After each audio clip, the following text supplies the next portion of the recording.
Hello दोस्तों, गरम गोदाम में मेरे इस नए वीडियो में स्वागत है। मेरे चैनल का नाम है एंटरटेनमेंट स्टार। आप जिसमें देख रहे हैं सुपर स्टार खेसारी लाल और नेहा को। इतने हॉट वीडियो, हॉट डांस इसमें दिखाया गया है। इस वीडियो में हम क्या ही कहें।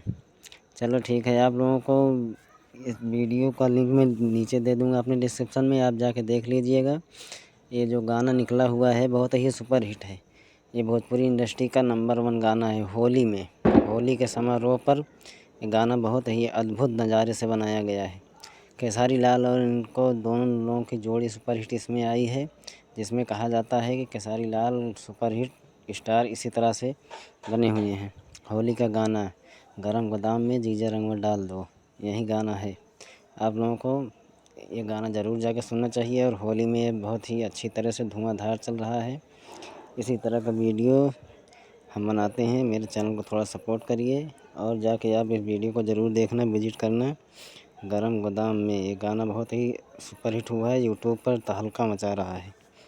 चलिए ठीक है, इसी तरह का वीडियो देखने के लिए मेरे चैनल को सब्सक्राइब करिए, थोड़ा लाइक करिए और अपने भाई को थोड़ा सपोर्ट करिए।